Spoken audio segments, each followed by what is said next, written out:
Hello दोस्तों, आप सभी का मेरे YouTube चैनल पर स्वागत है।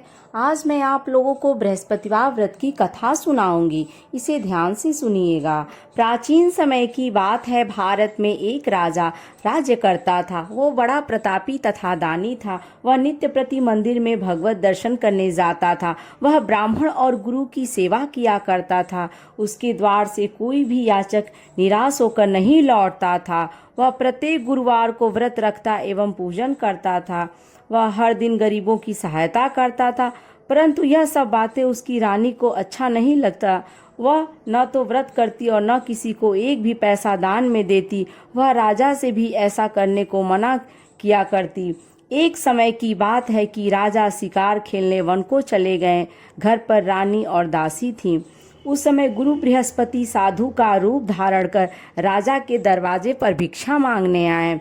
साधु ने रानी से भिक्षा मांगी तो वह कहने लगी, हे साधु महाराज, मैं इस दान और पुण्य से तंग आ गई हूँ। इस कार्य के लिए तो मेरे पति देव ही बहुत हैं। अब आप ऐसी कृपा करें कि मेरा सारा धन नष्ट हो जाए तथा मैं आराम से रह सकूं। साधु रूपी बृहस्पति देव ने कहा, हे देवी, तुम बड़ी विचित्र हो। संतान और धन से कोई दुखी होता है? इसको सभी चाहते हैं। पापी भी पुत्र और धन की इच्छा करता है। अगर तुम्हारे पास धन अधिक है तो तुम भूखे मनुष्यों को भोजन कराओ, प्याऊ लगवाओ, ब्राह्मणों को दान दो, धर्मशालाएं बनवाओ, कुआं, तालाब, बावड़ी, बाग बगीचे आदि का निर्माण कराओ तथा निर्धनों की कुंवारी कन्याओं का विवाह कराओ, साथ ही यज्ञ आदि करो। इस प्रकार के कर्मों से आपके कुल का और आपका भी नाम परलोक में सार्थक होगा एवं तुम्हें भी स्वर्ग की प्राप्ति होगी। परंतु रानी साधु की इन बातों से खुश नहीं हुई। उसने कहा, हे साधु महाराज, मुझे ऐसे धन की आवश्यकता नहीं जिसको मैं अन्य लोगों को दान देती फिरूं तथा जिसको रखने और संभालने में ही मेरा सारा समय नष्ट हो जाए। साधु ने कहा, हे देवी, यदि तुम्हारी ऐसी ही इच्छा है तो मैं जैसा मैं बताता हूँ तुम वैसा ही करना। बृहस्पतिवार के दिन घर आंगन को गोबर से लीपना, अपने केशों को पीली मिट्टी से धोना, केशों को धोते समय स्नान करना, राजा से कहना वह हजामत करवाए, भोजन में मांस मदिरा खाना, कपड़े धोबी के यहाँ धुलने देना। इस प्रकार 7 बृहस्पतिवार करने से तुम्हारा सारा धन नष्ट हो जाएगा। यह कहकर साधु महाराज रूपी बृहस्पति देव अंतर्धान हो गए। रानी ने साधु के कहने के अनुसार 7 बृहस्पतिवार तक वैसा ही करने का विचार किया। साधु के बताए अनुसार कार्य करते हुए केवल 3 बृहस्पतिवार ही बीते थे कि उसकी समस्त धन संपत्ति नष्ट हो गई। भोजन के लिए दोनों समय परिवार तरसने लगा तथा सांसारिक भोगों से दुखी रहने लगा। तब राजा रानी से कहने लगा कि हे रानी, तुम यहाँ पर रहो, मैं दूसरे देश को जाता हूँ, क्योंकि यहाँ पर मुझे सभी मनुष्य जानते हैं, इसलिए मैं यहाँ पर कोई काम नहीं कर सकता।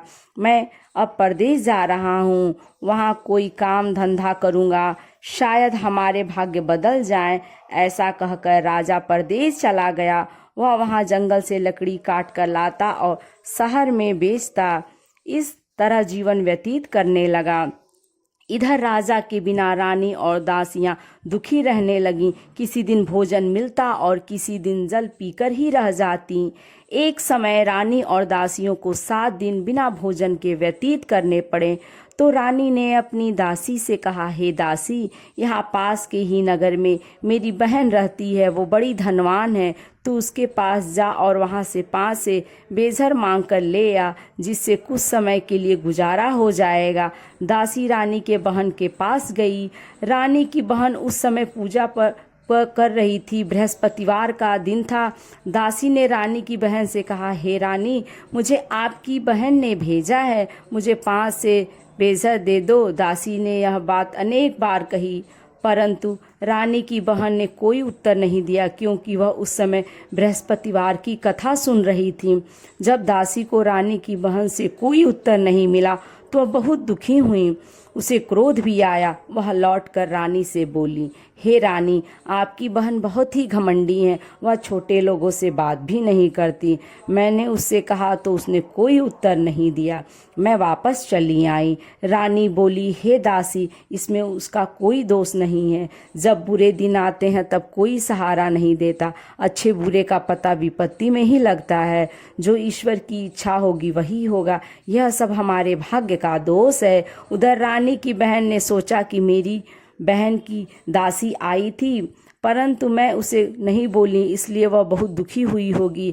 अतः कथा सुन और विष्णु भगवान का पूजन समाप्त कर वह अपनी बहन के घर आई और कहने लगी, हे बहन, मैं बृहस्पतिवार का व्रत कर रही थी। तुम्हारी दासी हमारे घर गई थी, परंतु जब तक कथा होती है तब तक हम लोग न उठते हैं और न बोलते हैं, इसलिए मैं नहीं बोली। कहो दासी क्यों आई थी? रानी बोली, बहन, हमारे घर अनाज नहीं था। वैसे तुमसे कोई बात छिपी नहीं है, इस कारण मैं दासी को तुम्हारे पास 5 सेर बेचा लेने के लिए भेजा था।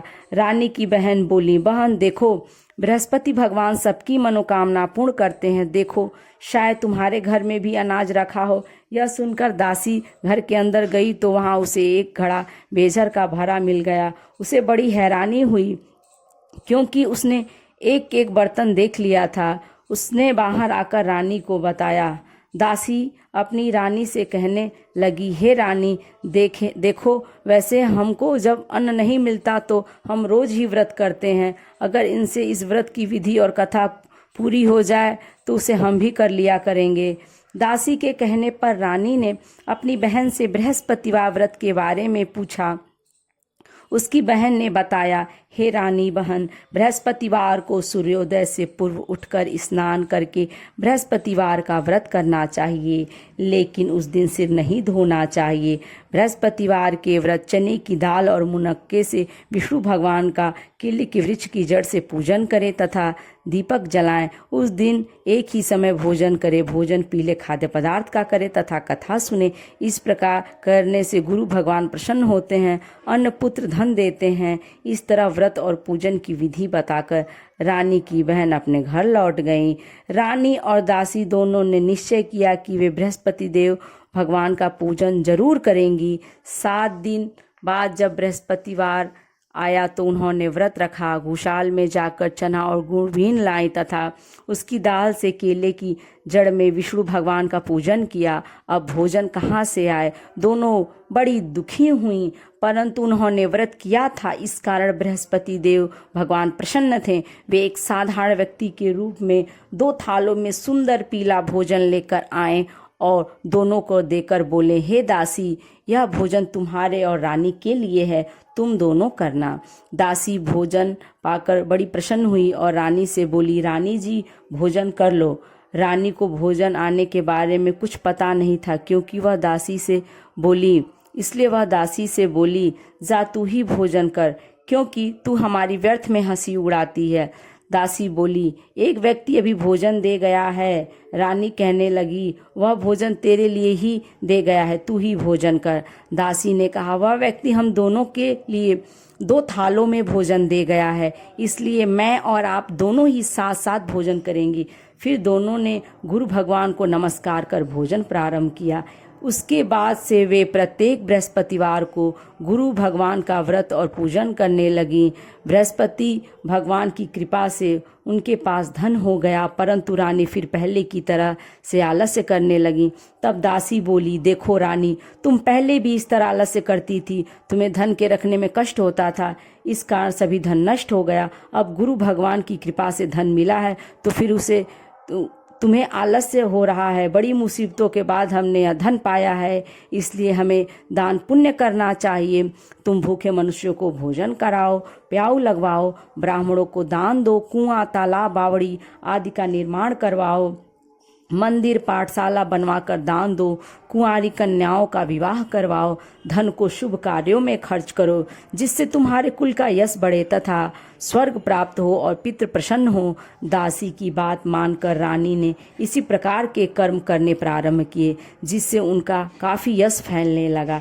एक दिन रानी और दासी आपस में विचार करने लगे कि न जाने राजा किस दशा में होंगे, उनकी कोई खोज खबर नहीं है। गुरु भगवान से उन्होंने प्रार्थना की और भगवान ने रात्रि में राजा को स्वप्न में कहा, हे राजा उठ, तेरी रानी तुझको याद करती है, अब अपने देश को लौट जा।